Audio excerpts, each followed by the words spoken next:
Our next witness will be Mark Friesen.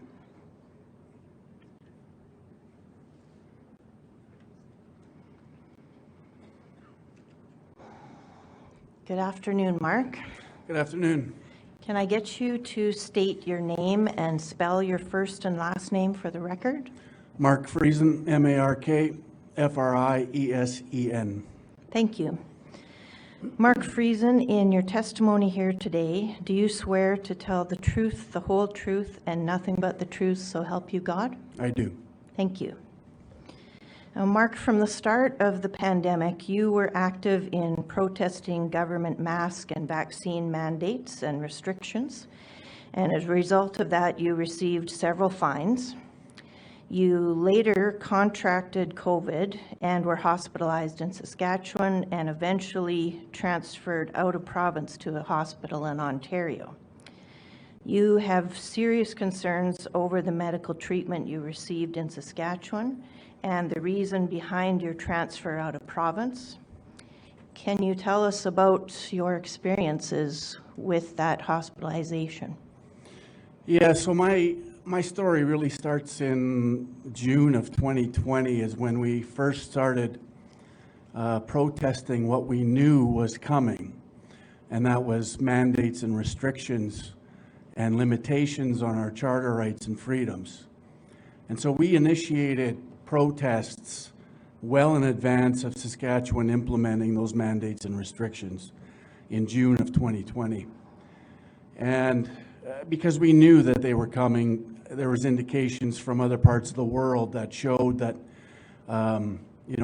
rights and freedoms that generally are taken for granted were being trampled on in other countries, and we saw that that was probably going to come here as well and to our province as well. So we initiated the protests, and I sort of came to the forefront of this movement in Saskatchewan as an organizer, a promoter of these events across the province. And I think I was viewed as quite a thorn in the side to our government. My whole life, I have defended the Charter of Rights and Freedoms and inalienable rights that I consider to be God-given. And that's how I approached this situation that was coming and being imposed upon us, that these rights that are enshrined in our Charter of Rights and Freedoms should be inalienable and should be recognized as such, because that's how I recognize them. And there's a lot of people in this province that also recognize their rights as inalienable. Unfortunately, our government didn't see that as our rights being inalienable, and there's a reason for that. In our system for 150 plus years, the supremacy and sovereignty is given to Parliament and to the provincial governments. Nowhere in our Constitution does it mention we the people, or does it talk about inalienable God-given rights. And there's a reason they're able to subvert what we've taken for granted for so many years of our lives. Because again, that supremacy and that sovereignty rests in Parliament and to the provincial governments. So while we were gathering, and while I was promoting these events and hoping for mass numbers to show up in protest and in opposition of what the government was doing in regards to our rights and freedoms,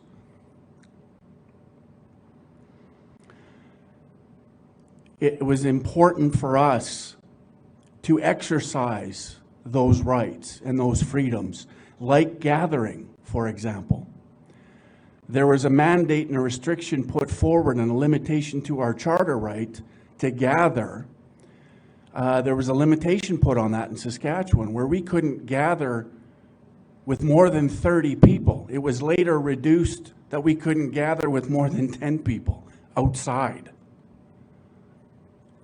There's actually admitted by a prosecutor in this province, when they dismissed 3 people's tickets, the prosecutor admitted to them that the province doesn't have any evidence to back up that limitation or that mandate.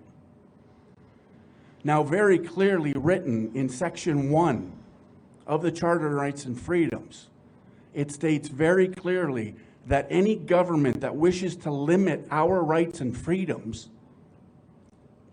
must demonstrably justify those limitations. And to my knowledge, there isn't one government in this country that has demonstrably justified those limitations. And so I thought it was important that we continue with this protest movement, this freedom movement, to exercise our inalienable rights. And in that, because I was seen as, one of the mouthpieces in this province, and one that has a shark-infested mouth, the focus was put on me. I got myself and other organizers in the province in Regina, I got 11 tickets, each worth $2,800, because I was simply exercising my right under the charter to gather and to associate and to express myself freely. And Mark, have those tickets been dealt with at this point or still in the courts? Yeah, so they're still within the court process. They're under appeal. In a lot of cases, these tickets were increased from what was identified on the ticket. Most of them were worth $2,800, but there's been judges that have increased the fines to all of these tickets. In most cases, they were increased to 5, 6. There was a prosecutor that requested $14,000 for one of these tickets, when I was simply exercising my right, clearly guaranteed, quote unquote, under the Charter of Rights and Freedoms. Okay, so Mark, after this process where you've been very involved in public, you contract COVID. Yes. So I ran in the federal election under the banner of the PPC in September, third week of September 2021. And after we had an election evening here in Saskatoon with the federal party and with Maxime Bernier. And at that event, it was interesting because, and while the venue was filling up, we noticed that there was no air circulation in the venue. And we thought that was a little bit strange, so we went and discussed this with the manager who was on that shift. And she had said, sorry, there's nothing we can do about this. There's no maintenance on staff. We can't turn the air on. I found that a little strange. And then as it turned out, a number of people got sick that evening, myself included.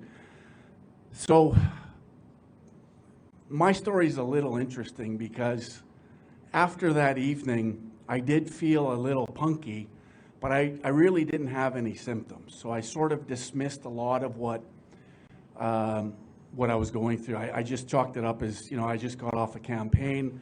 I'm exhausted. I'm just going to sleep this week and get caught up on some rest. At the same time, my wife was showing symptoms. So she got quite sick, a lot sicker than I did. And then I woke up the morning of the 7th day after the election. And I walked from my bedroom to the bathroom. It's about 10 feet. And I just about hit the floor. I couldn't breathe.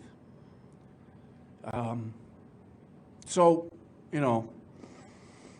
at that point, I basically told myself I'm going to be fine. Everything's going to be no problem. I went downstairs. I got in my cave, and that's where I spent the remainder of the day. Now, at that time, we still had some ivermectin and some HCQ, which I tried to give myself.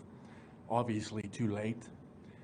And then by 8 o'clock in the evening, I literally crawled upstairs, struggling to breathe.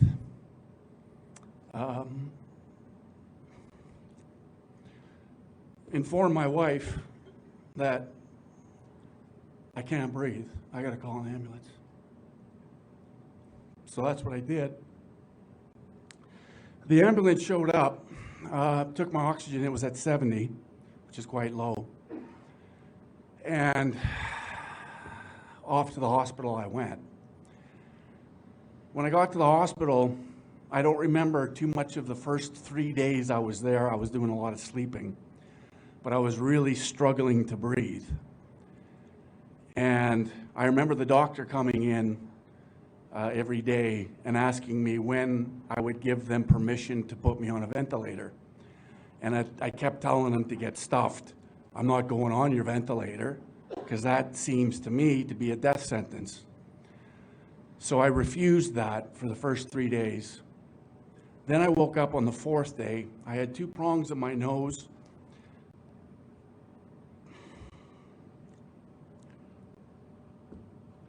A mask on my face, trying to drive some oxygen into my system. The doctor came in on that 4th morning, about 11 o'clock, and asked me what we're doing. And I said, well, I'm either going to suffocate in this bed or I'm going to die on your ventilator. Those are my choices. So off to the ventilator I went. Immediately after being put into a coma, my heart rate went to 260 beats per minute. They had to shut my heart off. It took them 3 times to get it going again. They just about lost me right off the hop. And initially, those first 3 days that I spent, there was no treatment given. And I was aware at that time that ivermectin and HCQ were early effective treatments for this disease, this virus. So Mark, are you saying in the first 3 days before you were put on the ventilator, you were receiving no medical intervention? You were just in a hospital situation? I was basically left there to suffocate. I found out later that while I was in the coma, they did start some antibiotic treatment for my lung infection. They also discovered on my lungs 3 orange-sized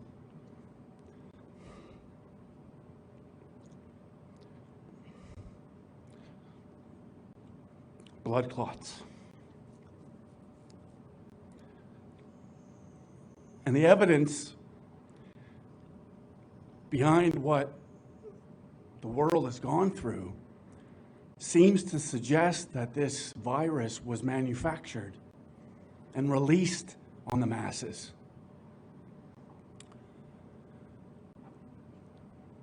Somebody needs to be held accountable for that.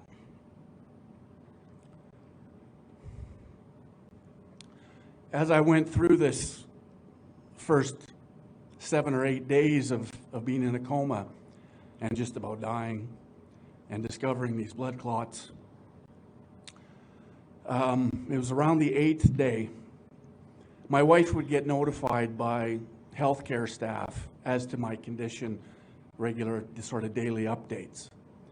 But on this occasion, she was contacted by a doctor, the doctor who was in charge of my care. And the doctor was very truthful with my wife. And he said to my wife that somebody way above his pay grade has decided to put your husband on a transfer list to Ontario. And in his words, your husband is in no condition to transfer across the hall.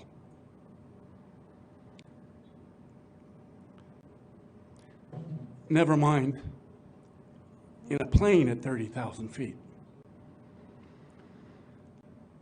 So my wife then asked him, "Doctor, why would they do this?" I get a little emotional at this point.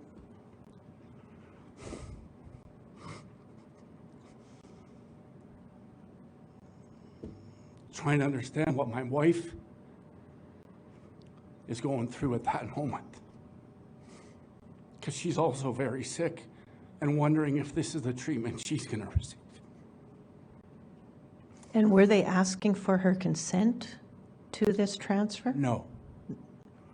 He simply stated, this has nothing to do with his health,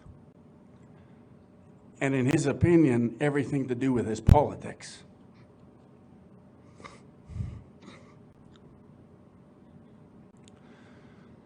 So my wife took that to mean that the government of Saskatchewan is trying to kill her husband.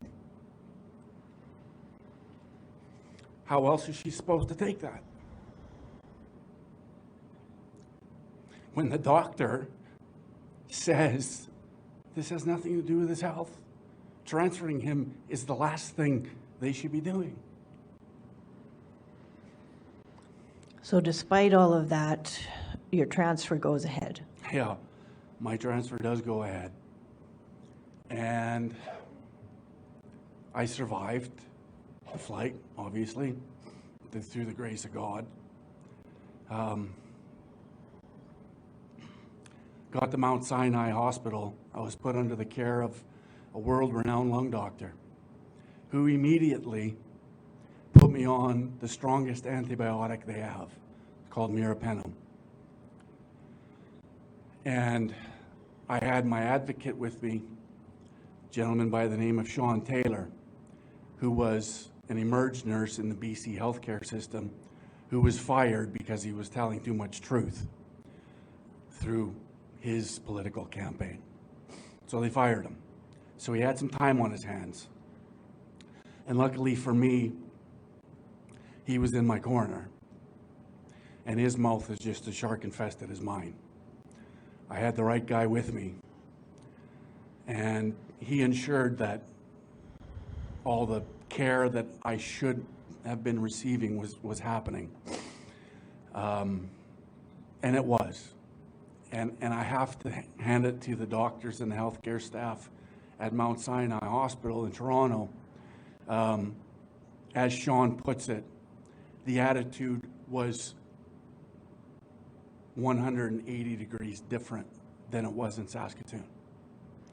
And was there any comments made at that hospital as to why you weren't receiving that treatment right away in Saskatchewan? Not that I'm aware of. I don't know if those discussions had happened. I would have to check with Sean. I don't know. I can only assume, and I'm only left to assume. But that was basically the starting point to my recovery. I ended up being in a coma for 5 weeks. At the end of my time in Toronto, they struggled to wake me up because I kept fighting with the ventilator, and I wouldn't, agree with my breathing. So they tried 5 times to wake me up, and it wasn't working. And then the 5th time, it finally worked, to the point where they were able to transfer me back to Saskatoon. And I also want to say that the healthcare staff at St. Paul's Hospital, once I arrived and was awake and conscious and remember things, they were fantastic. They were phenomenal. There was no judgment, because I was obviously unvaxxed. I decided that I wasn't going to take this experiment because there wasn't enough research to back up taking this experiment. And I'm quite happy that I've made that decision, even though I went through this experience. I don't think the vax would have prevented this from happening in any way. And so when you were in the Ontario hospital, did you have family members that were vaccinated that could come and see you? Yeah, so my daughter actually was able to fly out and spend a couple of days with me. But your wife was unable because she was unvaccinated? That's right. That's correct. Yeah. Okay. Yeah. And Sean Taylor was also unvaxxed as well. But he managed to talk his way in, so I'm pretty thankful that he did. And are you still suffering consequences from being ill? The recovery process has been long. The initial recovery process coming out of a 5-week coma is extensive. I couldn't walk. I could barely talk. In fact, there was probably about 10 days where my wife was doing some reality therapy with me, because I was on some pretty heavy drugs, ketamine and fentanyl and a number of others. So it takes a little while for you to break away from fantasy land into reality. And my wife did a phenomenal job of easing me out of that state and into the state of reality. Now, of course, I spent another month in the hospital. I was released on December 9th. The doctor had said I was probably going to be in there till well after the New Year's, but I told him, you want to bet? I'm getting out of here as soon as I can. So I worked, as hard as I could to start walking, so I could function properly at home while still under some care from my wife. I still have issues stemming from this, significant scar tissue of my lungs. I feel like I'm somewhere at around 65 to 70% of my normal lung capacity. I can't do things that I used to be able to do simply because I don't have breath. I don't have lung capacity. The blood clots that were on my lungs left serious scar tissue and fibrosis, and that's something that doctors are telling me I'll never get back. And what do you feel could have or should have been done differently in your treatment to lessen the seriousness of your illness? Well, again, as I said, I was well aware, and I think I even asked the hospital staff the first 3 days I was in hospital, why aren't you giving me ivermectin or HCQ? It seems to be effective and early treatment, so we can avoid some of these consequences. And of course, their position was the same as what the government told them. The government said, we're not going to be issuing any of that horse medicine. So I really believe that there's thousands, if not more, Canadians around this country that died because the governments across this country decided not to use early effective treatment like ivermectin and HCQ. And also your transfer at the time most definitely would have exacerbated your 100%. your illness. Absolutely. Yeah, for sure. And, it probably extended my coma time. I'm assuming, I'm not a doctor, so I don't know, but it seems all of the things that should have been done and the treatment I should have been given was not given. And mistakes were made, and I can't say if it was on purpose, but it seems to me it was. When the doctor says this is above my pay grade and somebody above his pay grade has made this decision to stick me on a transfer flight to Ontario, when it was not in my best interest medically. Okay, I think we'll turn it to the commissioners to see if they have any questions. Sure. Thank you very much for your testimony. I have a couple of questions. First is, you said that while you were at home and you started to feel the symptom of what was likely COVID, you started to self-medicate. Did you have any specific information about the kind of amount or dosage of these molecules you should have? No, and that's taken? that's an interesting question because we had ivermectin in pill form and we had HCQ. In the ivermectin in pill form was 12 milligrams, which, you know, I took one, which was woefully inadequate for the size of the human being I am. Only because I didn't know. I was unaware of dosage and what I should have been taking to effectively treat my symptoms. And it was far too late in the process. And I have to take responsibility in that. For the first 7 days that I wasn't feeling quite right, I sort of dismissed it as just being, you know, tired and exhausted coming off a campaign. So I dismissed a lot of, you know, what I was feeling. Even though I'm watching my wife with her symptoms, she self-medicated as well and ended up not having to go to the hospital. So did she use a different regimen in her case, or you don't know? She's quite a bit smaller than me, so I think she just used, you know, the ivermectin in the pill form and the HCQ, and wrote it out by herself, and it worked for her.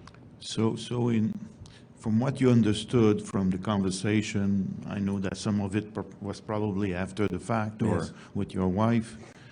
What was the medical reason that was provided for your transfer to Toronto? Was it because they thought that your condition was beyond what they were able to manage and you would get more specialized or more expert care over there? No, again, the doctor had said that this decision had nothing to do with my health and that I shouldn't, in his opinion, probably shouldn't be transferred. So this decision was, again, above his pay grade. Somebody at SHA had made the decision to put me on this transfer list. And according to the doctor who was in charge of my care, didn't believe that it was in my best interest to transfer. So it didn't sound like it was a decision with my health in mind or my best interest in mind. It didn't seem that way. So from what you understood, in Toronto, you receive antibiotic treatment because one of your condition had to do with bacterial infection. Yes. Was this antibiotic also available back in the hospital you were in Saskatoon? It would have been. I assume it would have been available to the doctors. I mean, if it's available in Toronto, it should be available at RUH in Saskatoon. I'm not sure why I wasn't, you know, put on that. You know, there was some doctors in charge of my care, I'm sure, that could have prescribed meropenem. And there's another one that I ended up coming when I got home. I had a PICC line, and I would give to myself called irapenem, and that was just one step lower than the meropenem. But still very strong antibiotic, just to kill that infection that I had in my lungs. So it seems to me that they probably could have initiated that treatment here in Saskatoon, but for whatever reason they didn't. Are you aware of any other combinational drug that you would have received with the antibiotic in Toronto? Blood thinner that I remember being told that I was on some blood thinners to help with the clotting issues from the spike protein and whatever that did to my system.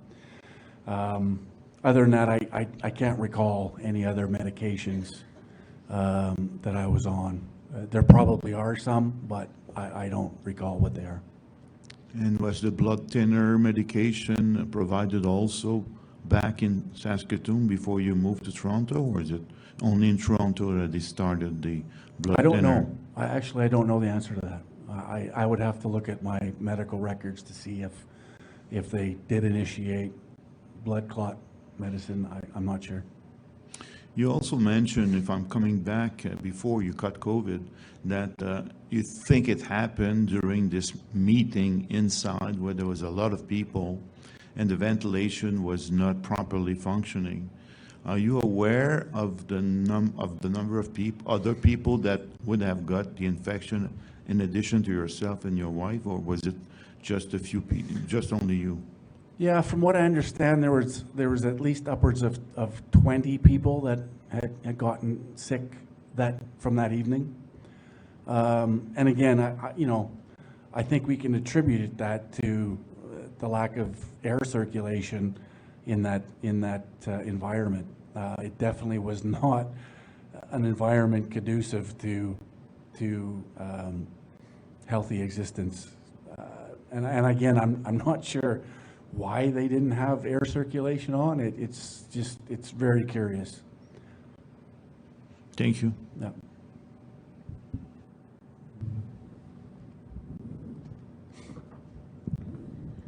I'm from Ontario, and I often wondered when I heard that we were flying patients in from other provinces, what we were doing with the patients that were in our overcapacity hospitals in our own area.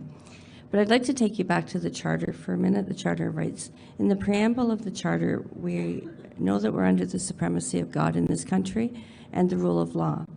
So to me, the freedom in society means being subject to laws enacted in a legislature that apply to everyone equally, including the premise that persons are free from both government and private restrictions. So do you believe the government and the judiciary acted or are acting under that premise that they too are subject to the same laws as the citizenry, particularly when you think of the increase in the fines that was suggested by the prosecutor? It seems to me that they're not being held to account. As I said, under Section 1, it's very clear that they have to demonstrably justify any limitations to our charter rights. And to my awareness, there isn't one government that's actually done that, demonstrably justified the limitations of the charter in this country.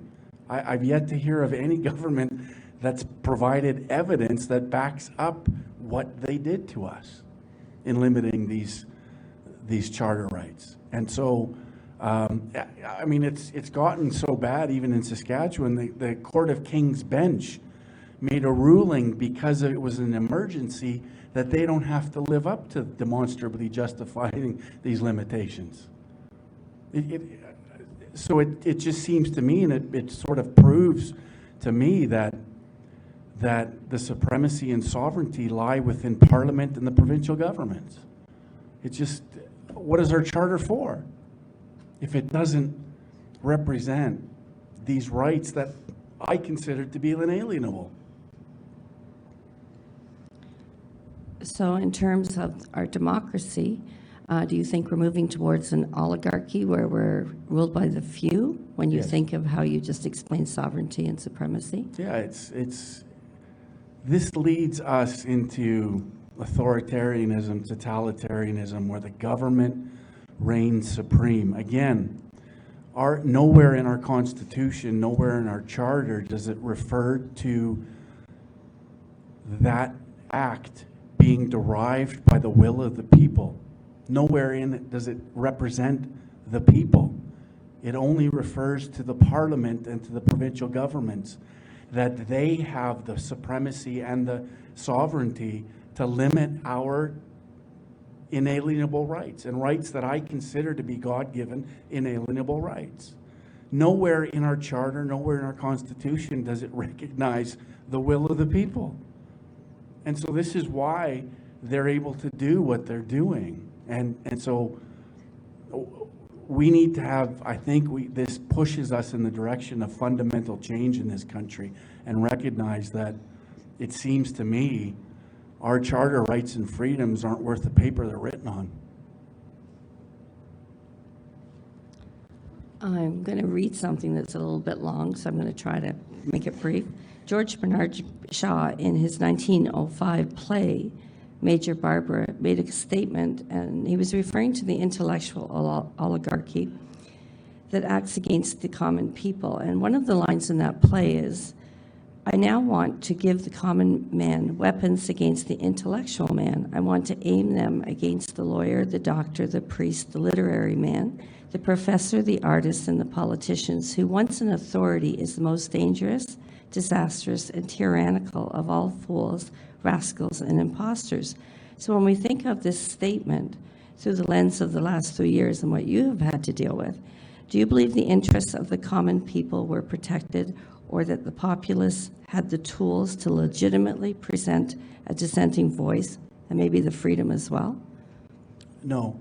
And this has been a concern for, the 3 years that I've been active, is there is a large number of Canadian citizens across this country that had zero representation.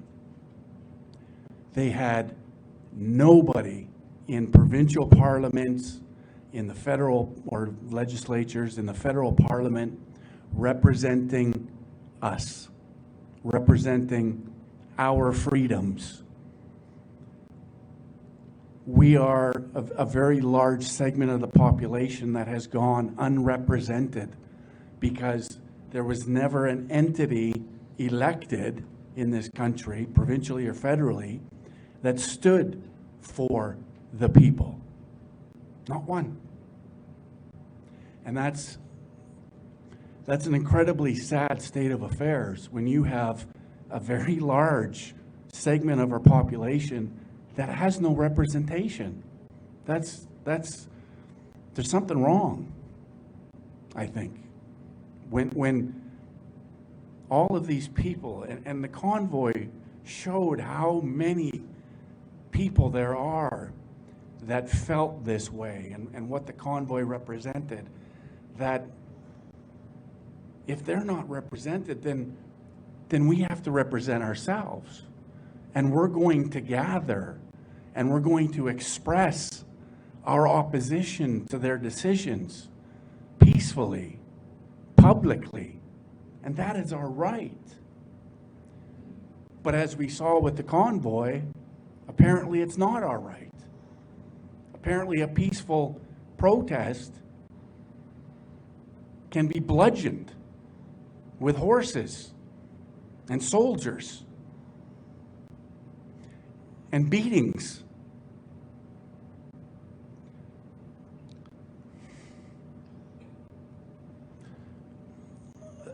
That's hard to swallow when so many of us have relatives that gave the ultimate sacrifice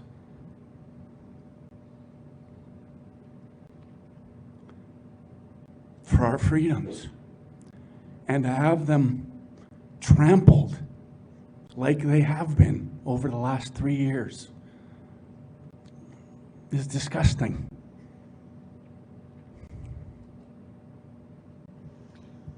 You've given a number of recommendations throughout your testimony. Is there anything specific that you haven't said that you would like to say in terms of changing the climate or the mindset of governments and the judiciary specifically? So I believe there is a mechanism for change in this country, and it's called the amending formula. And we have to take advantage of what former premier from Newfoundland, I forget his name off the top, Peckford, thank you, created when in '82, when they created the Charter of Rights and Freedoms, there was also an amending formula that was created. And I think we have to take advantage of that formula, and I think we have to move forward to amend our Constitution, to amend the preamble of the Constitution to include derived by the will of the people. I think our Constitution has to recognize the people. I think what we've seen in the last 3 years has proven to so many of us that our inalienable rights can be abridged at any time the government decides they need to do that. And we need a rock-solid Constitution that recognizes the people and our inalienable rights. So there's a document that's created by a fellow by the name of Brenton Froelich, and it's called the True North Declaration. And I encourage people to read it. It is, I believe, the mechanism to move forward, to amend our Constitution, to reflect the will of the people, and then also to amend and to repeal Section 1 and Section 33 of our Charter on Rights and Freedoms, which gives the supremacy to Parliament and the provincial governments to do exactly what they've done to us over the last 3 years. We need to repeal that legislation so our inalienable rights are just that.